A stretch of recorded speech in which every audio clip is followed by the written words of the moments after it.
ಅನಾತ್ಮ, ಇವುಗಳ ಬಗ್ಗೆ 5 ವ್ಯತ್ಯಾಸಗಳನ್ನ ತಿಳಿಸ್ಕೊಡ್ಬೋದಾ ಅಮ್ಮ? ಆತ್ಮ ಅನಾತ್ಮ ಅಂತ ನಮ್ಮ ಮನಸ್ಸಿಗೆ ಬಂದಾಗಲೇ ಒಂದು ವ್ಯತ್ಯಾಸ ಅಲ್ಲಿ ಆಗೋಯ್ತು. ಓಕೆ, ಈ ಥರ ವ್ಯತ್ಯಾಸ ಬಂದಮೇಲೆ ಅದನ್ನು ಎರಡನ್ನೂ ತಿಳ್ಕೊಂಡಾಗ ನಾವು ಅದೆರಡರ ಕನೆಕ್ಷನ್ನು ತಿಳ್ಕೋಬೋದು. First know the duality, both sides of the coin, understand well, become aware of both, then you can see the whole. Why you are not seeing the whole now? Because there is a division in your sight, that is unequal vision. Equal vision ಇದ್ದಾಗ ಎರಡೂ ಒಂದೇ ಸರ ಕಾಣುತ್ತೆ, ಎರಡರಲ್ಲೂ ಪೂರಕ ಕಾಣುತ್ತೆ. It's not similar but it's complementing each other. Even there is complementary in contradiction. ಅನಾತ್ಮ, ಇವಾಗ ದೇಹ ಈಸ್ ಅನಾತ್ಮ, ಆತ್ಮ ಅಲ್ಲ, ಇದು ಅನಾತ್ಮ. ಯಾಕೆ? ಹುಟ್ಟಿದೆ, ಇದಕ್ಕೆ ಒಂದು ಸಾವು ಅಂತಲೂ ಇದೆ, ಇದು ಕಾಣಿಸ್ಕೊಂಡಿದೆ, ಇದು ಬದಲಾಗತ್ತೆ, ಇದು ಮರೆ ಆಗತ್ತೆ. ಯಾವುದಕ್ಕೆ ಬದಲಾವಣೆಗಳಿದೆಯೋ ಅವೆಲ್ಲ ಅನಾತ್ಮ. ಯಾವುದು ಕಾಣಿಸ್ಕೊಳ್ಳುತ್ತೋ ಅದು ಮರೆ ಆಗತ್ತೆ. ಯಾವುದಕ್ಕೆ ಅಪಿಯರೆನ್ಸ್ ಇದೆ ಡಿಸಪಿಯರ್ ಆಗತ್ತೆ. ಯಾವುದು ಬರುತ್ತೋ ಅದು ಹೋಗುತ್ತೆ. ಅಂದರೆ ಏನು? ಯಾವುದು ಇರುತ್ತೋ ಅದು ಬರೋದು ಇಲ್ಲ, ಹೋಗೋದು ಇಲ್ಲ. ಯಾವುದಕ್ಕೆ ಹುಟ್ಟು ಇಲ್ಲ, ಸಾವು ಇಲ್ಲ. ಯಾವುದು ಕಾಣಿಸ್ಕೊಳ್ಳೋದು ಇಲ್ಲ, ಮರೆಯಾಗೋದು ಇಲ್ಲ. ನಿರಂತರ ಶಾಶ್ವತವಾದದ್ದು ಅದು ಆತ್ಮ. ಎಲ್ಲದಕ್ಕೂ ಒಂದು ಬ್ಯಾಕ್ಗ್ರೌಂಡ್ ಥರ ಇರೋದು ಆತ್ಮ. ಹೋಗಿ ಈ ಅನಾತ್ಮಕ್ಕೆ ಆ ಆತ್ಮ ಇಲ್ಲದೆ ಇದ್ದರೆ ಅಸ್ತಿತ್ವವೇ ಇಲ್ಲ. ಆದರೆ ಇದು ಇಲ್ಲದೇನೂ ಆತ್ಮಕ್ಕೆ ಅಸ್ತಿತ್ವ ಇದೆ, ಅದು ಬ್ಯಾಕ್ಗ್ರೌಂಡ್. ಇದನ್ನೇ ನಾವು ತಿಳ್ಕೋಬೇಕಾಗಿರೋದು. ಇದು ದೇಹ, ಮನಸ್ಸು, ಬುದ್ಧಿ, ಲೇಯರ್ಸ್ ಎಲ್ಲ from the periphery, all the enclaves are the extension are the expression of the atma only. The atma is in the body but it is not the body. The atma is in the mind but it is not the mind. ಆತ್ಮ ಎಲ್ಲದರಲ್ಲೂ ಇದೆ, ಅದಲ್ಲ, ಅದು ಇದೆ, ಅದು ಅಷ್ಟೇ. ಇದ್ದಾಗ ಕಾಣಿಸುತ್ತೆ, ಆಮೇಲೆ ಆದರೆ ಇದೆ, ಅಲ್ಲಿದೆ, ಅದಲ್ಲ, ಆದರೆ ಅಲ್ಲಿದೆ. ದೇಹ ಹೋದರೂ ಇದೆ, ಅದಕ್ಕೆ ಹುಟ್ಟಿಲ್ಲ, ಸಾವಿಲ್ಲ. ಅದು ಯಾರು? ನಾನು, ನಿಜವಾದ ನಾನದು. ಇದ್ಯಾವುದು? ನಾನು ಆರೋಪ ಮಾಡಿಕೊಂಡಿರೋದು. ಈ ಎರಡು ವ್ಯತ್ಯಾಸ ಆತ್ಮ ಅನಾತ್ಮದ್ದು.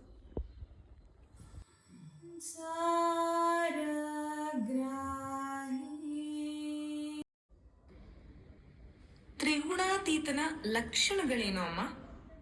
ನಾವು ದತ್ತಾತ್ರೇಯರನ್ನ ಸಂಬೋಧಿಸಬೇಕಾದ್ರೆ ತ್ರಿಗುಣಾತೀತ ದತ್ತಾತ್ರೇಯ ಅಂತ ಹೇಳೋದು ಎಲ್ರಿಗೂ ಜನಜನಿತವಾಗಿ ಗೊತ್ತಿದೆ. ಈ ತ್ರಿಗುಣಾತೀತತನ ಅಂತಂದ್ರೆ ಏನು? ಅದರ ಲಕ್ಷಣಗಳೇನು? ಅದಕ್ಕೆ ಎಕ್ಸಾಂಪಲ್ ಅಂದ್ರೇ ಮುನಿಗಳು, ಋಷಿಗಳು, ಇವರದ ಉದಾಹರಣೆ ಕೊಡ್ಬೋದು. ನಾವು ಶ್ರೀಧರ ಸ್ವಾಮಿಗಳನ್ನ ದತ್ತಾತ್ರೇಯ ಸ್ವರೂಪ ಅಂತೀವಿ. ದತ್ತಾತ್ರೇಯ ಸ್ವರೂಪ ಅಂತೀವಿ. ಯಾರಿಗೆ ಆ 3 ಗುಣಗಳನ್ನು ಮೀರಿ ಹೋಗಿದಾರೋ, ಅವಧೂತ ಸ್ಥಿತಿನಲ್ಲಿದ್ದಾರೋ ಅವರು ದತ್ತಾತ್ರೇಯ ಸ್ವರೂಪ ಅಂತ ಹೇಳ್ತೀವಿ. ನಮಗೆ ಗೊತ್ತಿರೋ ಹಾಗೆ 3 ಶಕ್ತಿಗಳು ನಮ್ಮಲ್ಲಿ ಕೆಲಸ ಮಾಡ್ತಾ ಇರುತ್ತೆ ಯಾವಾಗಲೂ. ಅದಕ್ಕೆ ನಾವು ಸಾಕ್ಷೀಭೂತವಾಗಿರ್ತೀವಿ 4ನೇ ಸ್ಥಿತಿನಲ್ಲಿ, ಅದೇ ತುರಿಯಾವಸ್ಥೆ.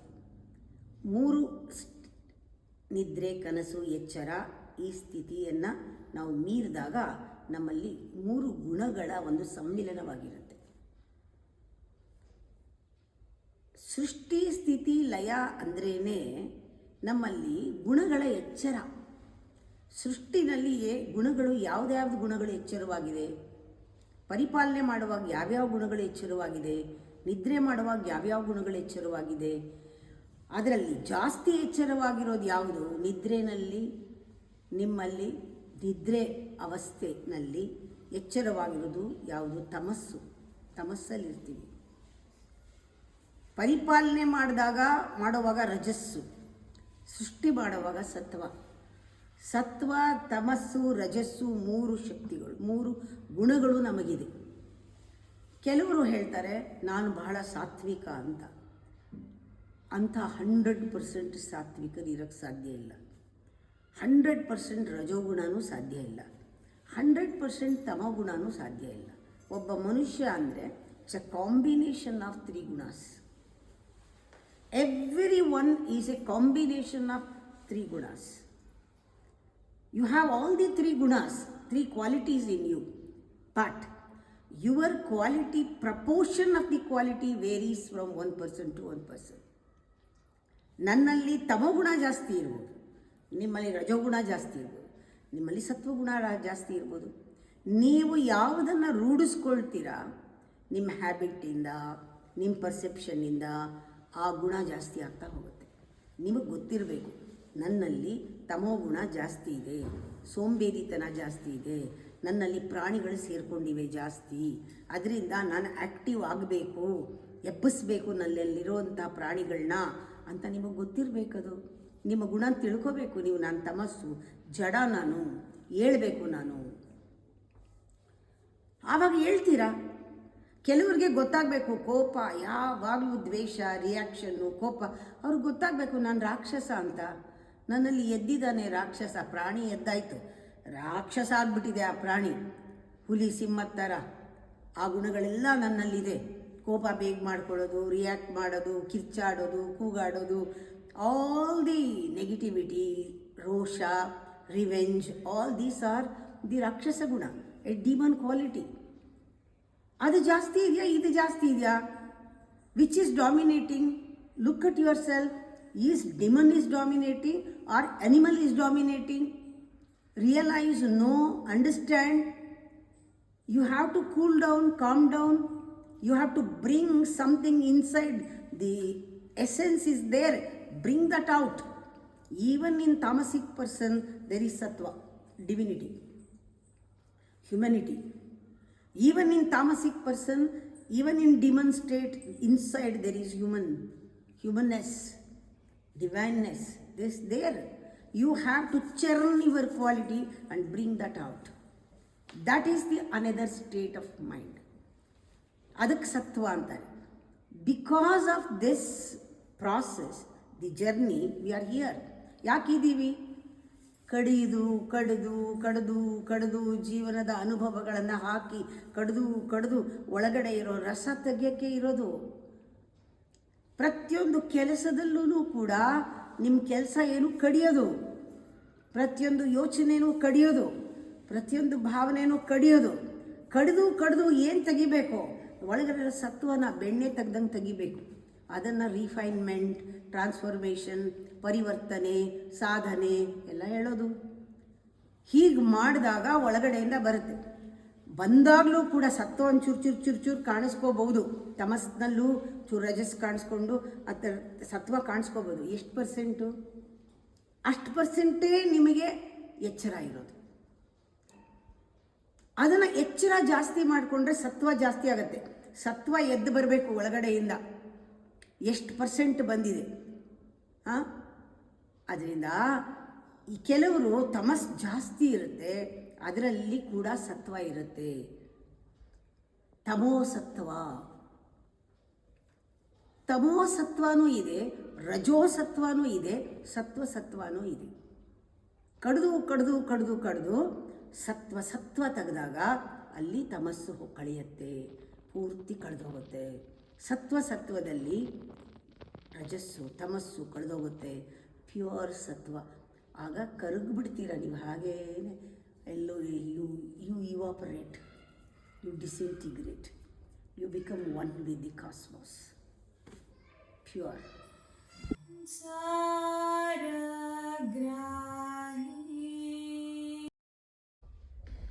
ಅಮ್ಮ, ಈ ಆವರಣ ದೇವತೆಗಳು ಅಂದ್ರೆ ಯಾರು? ಅವು ಯಾವುವು?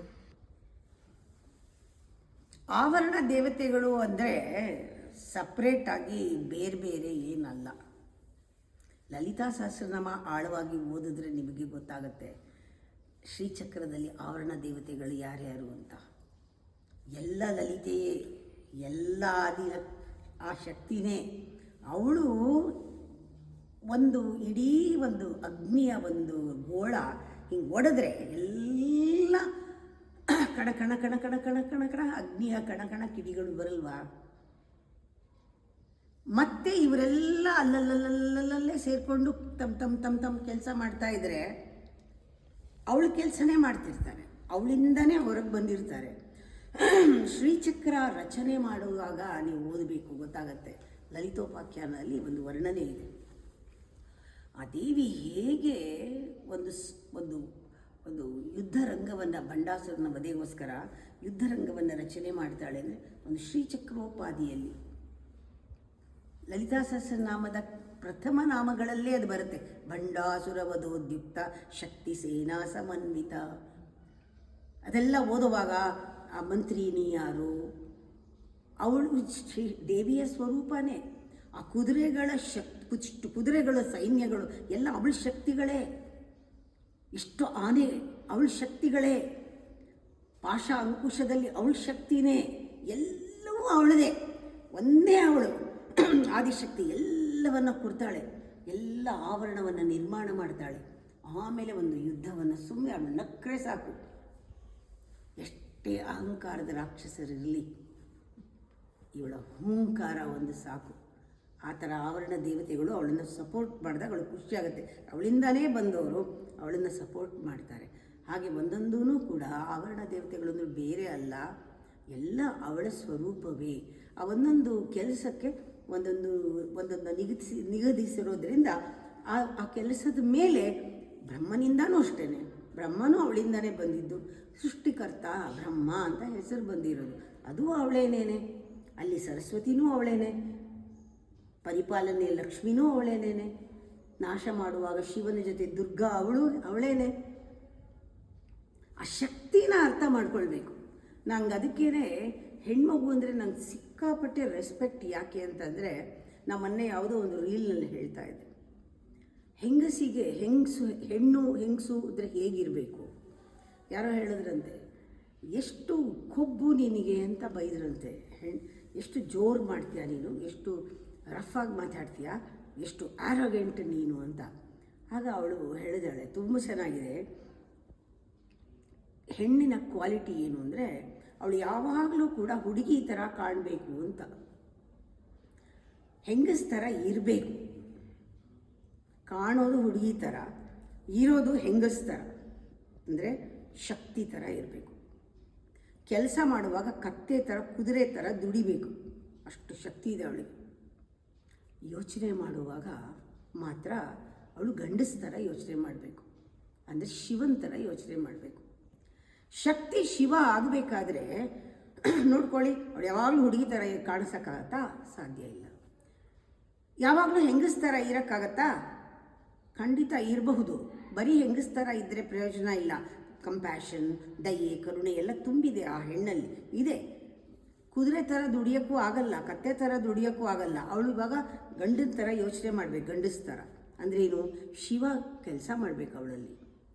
ಆಗ ಅವಳಲ್ಲಿರೋ ಶಕ್ತಿ ಈ ಶಿವ ಸೇರಿದಾಗ ಅವಳು ಯಾವ ಥರ ಇರಬೇಕು? ಅವಳು ಹೂಂಕಾರದಲ್ಲಿರಬೇಕು. ಅವಳ ಆರೋಗ್ಯನ್ಸು ಅಹಂಕಾರ ಅಲ್ಲ, ಹೂಂಕಾರ. ದೇವಿ ಹೂಂಕಾರ ಸ್ವರೂಪಿಣಿ.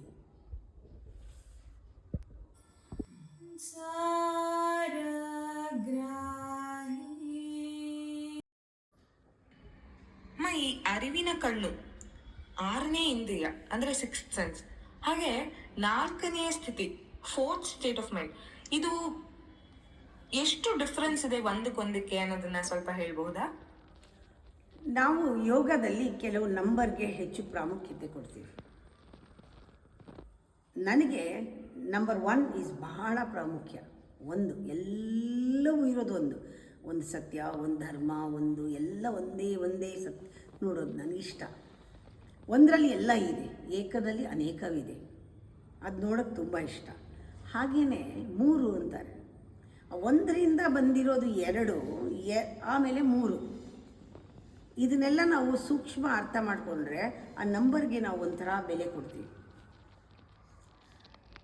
ಪಂಚೇಂದ್ರಿಯದಲ್ಲಿ ಕೆಲಸ ಮಾಡೋದು ಸಾಮಾನ್ಯ, ಕಾಮನ್. ಅವನು ನಾರ್ಮಲ್ ಪಂಚೇಂದ್ರಿಯ. ಅವನೇನು ಮಾಡ್ತಾನೆ? ಶಬ್ದ, ಸ್ಪರ್ಶ, ರೂಪ, ರಸ, ಗಂಧ, 5 ಇಂದ್ರಿಯದಲ್ಲಿ ಕೆಲಸ ಮಾಡ್ತಾನೆ. ಅವನ ಬಾಡಿ 5 ರಿಸೀವ್ ಮಾಡುತ್ತೆ, ರೆಸಿಪ್ರೊಕೇಟ್ ಮಾಡುತ್ತೆ, ಅಷ್ಟೇ. Very limited. ಯಾಕೆಂದರೆ ಇಂದ್ರಿಯಗಳೇ ಲಿಮಿಟೆಡ್. ಸೌದು ಹೋಗುತ್ತದು, ಬಿದ್ದು ಹೋಗುತ್ತೆ, ಹಾಳಾಗುತ್ತೆ. ಆದರೆ ಅವನದು ನೋಡೋಕ್ಕಾಗಲ್ಲ, ಆಮೇಲೆ ಕೇಳೋಕ್ಕಾಗಲ್ಲ, ಮೂಸೋಕ್ಕಾಗಲ್ಲ, ಮುಟ್ಟೋಕ್ಕಾಗಲ್ಲ. ಅವನ ಎಬಿಲಿಟಿ ಕಳ್ಕೊಳ್ತಾನೆ. He become weak. ಆದರೆ ನಾವು ಪಂಚ ಇಂದ್ರಿಯಗಳನ್ನು ರಿಫೈನ್ ಮಾಡಬೇಕು.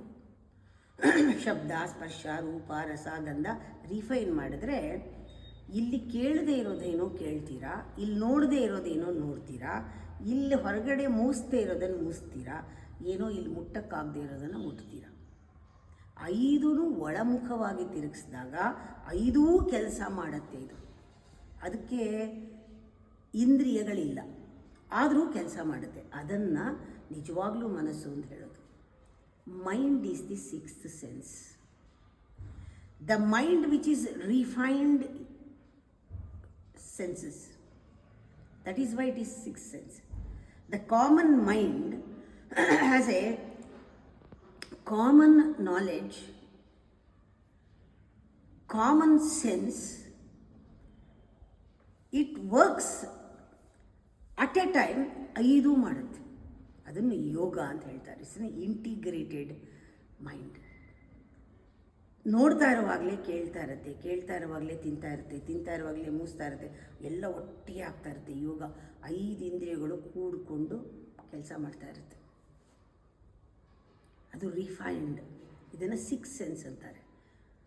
ಆದರೆ ಅದು ಕಲುಷಿತ ಆಗಿಬಿಟ್ಟ ಮೇಲೆ ದಟ್ ಈಸ್ ಈಗೋ ಹೇಳಿದ ಮಾತ್ರ ಕೇಳುತ್ತೆ, ಈಗೋ ನೋಡಿದ ಮಾತ್ರ ನೋಡುತ್ತೆ, ಈಗೋ ಮೂಸಿದ್ರೆ ಮೂಸುತ್ತೆ, ಈಗೋ ಮುಟ್ಟಿದ್ರೆ that is polluted mind. It's not a pure mind. You are not using your common sense. You are using your own accumulated dirty knowledge, limited knowledge. You are totally conditioned. ಹೋಯ್ತು, ಅಲ್ಲೇ ಹೋಯ್ತು. ಕಾಮನ್ ಸೆನ್ಸ್ ಇಲ್ಲ. your common sense ಇಲ್ಲ. You may be knowledgeable person, you don't have common sense. That is 6th sense. ಇದಕ್ಕೆ 2 ಕಣ್ಣಿಲ್ಲ, 3ನೇ ಕಣ್ಣು ಒಂದಲ್ಲ. The I of awareness is the third I. Third I is it can listen, it can touch.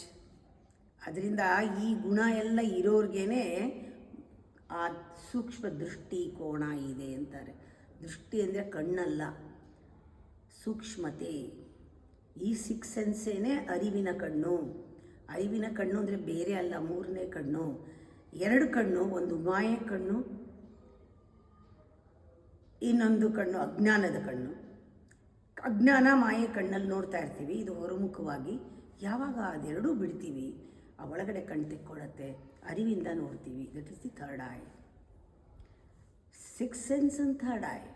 When you look into the third eye means you are in the transition state of mind. You are in the higher level of consciousness, which is altered consciousness.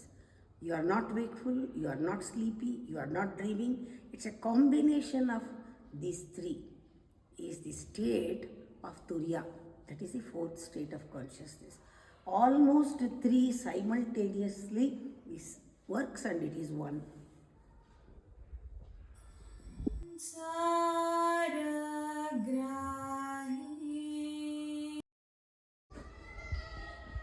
ಈ ಸೂಕ್ಷ್ಮವಾದ ವಿಷಯಗಳನ್ನ ತಿಳಿಯದೇ ಇದ್ದವ್ರಿಗೆ ಜ್ಞಾನೋದಯ ಅನ್ನೋದು ಸಾಧ್ಯವಾಗುತ್ತಾ? ಸೂಕ್ಷ್ಮವಾದ ವಿಷಯಕ್ಕೆ ಸೂಕ್ಷ್ಮತೆ, ಸೂಕ್ಷ್ಮಮತಿ ಬೇಕು. ಆ ಸೂಕ್ಷ್ಮಮತಿನೇ ನಮ್ಮಲ್ಲಿ ಆದಂತಹ ಶುದ್ಧ ಬುದ್ಧಿ.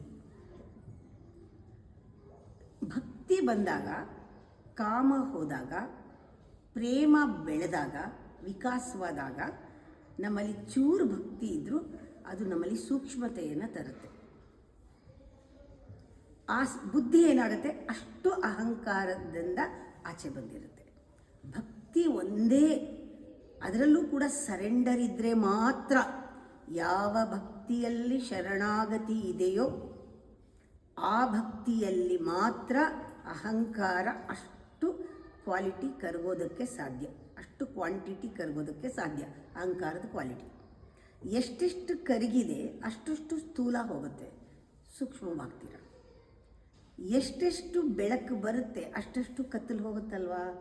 ಹಗಲಾಗ್ತಾ ಆಗ್ತಾ ಆಗ್ತಾ ರಾತ್ರಿ ಕಳೆಯುತ್ತೆ. ಹಾಗೇ ಸೂರ್ಯ ಪೂರ್ತಿ ಇದ್ದಾಗ ರಾತ್ರಿಯೇ ಇರಲ್ಲ. ಆ ರೀತಿ ಭಕ್ತಿ ಜಾಸ್ತಿ ಆಗ್ತಾ ಆಗ್ತಾ ನಮ್ಮಲ್ಲಿ ಅಹಂಕಾರ ಕಡಿಮೆ ಆಗ್ತಾ ಹೋಗುತ್ತೆ. ಅಹಂಕಾರ ಕಡಿಮೆ ಆಗ್ತಾ ಆಗ್ತಾ ಭಕ್ತಿ ಜಾಸ್ತಿ ಆಗ್ತಾ ಹೋಗುತ್ತೆ. ಆವಾಗ ನಿಮ್ಮ ಬುದ್ಧಿ ಅಹಂಕಾರ ರಹಿತವಾಗಿದ್ದಾಗ ಸೂಕ್ಷ್ಮವಾಗಿ ಗ್ರಹಿಸೋದಕ್ಕೆ ಶುರು ಮಾಡುತ್ತೆ. ಆ ಪ್ರತಿಯೊಂದು ಸ್ಟೆಪ್ಪಲ್ಲೂ ಕೂಡ ನಿಮಗೆ ಆ ಬುದ್ಧಿ ಎಷ್ಟು ಚುರುಕಾಗಿದೆಯೋ, ತೀಕ್ಷ್ಣವಾಗಿದೆಯೋ ಅಷ್ಟು ಅರಿವಿರುತ್ತೆ ನಿಮಗೆ. That awareness is the proportion of your purity of intelligence.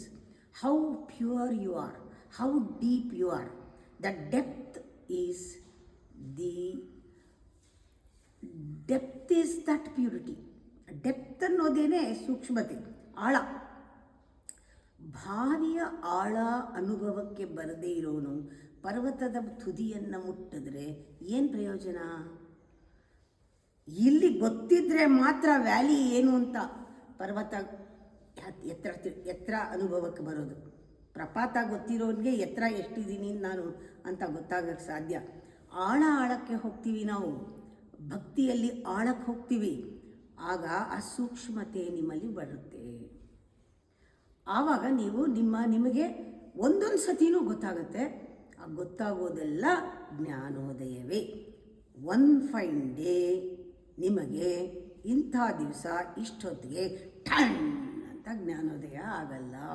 ಅದು ಪಿಕ್ಚರ್ನಲ್ಲಿ ಮ್ಯೂಸಿಕ್ ಸಮೇತ ತೋರಿಸೋದು. ಈ ಜ್ಞಾನೋದಯ ಈಸ್ ಎ ಪ್ರಾಸೆಸ್. ಸ್ಲೋವಾಗಿ ಆಗುತ್ತೆ. ಇವಾಗ ಏನು ಹಣ್ಣಂತ ಬೆಳಕಾಗೋಗುತ್ತೆ ಆಗಲ್ಲ.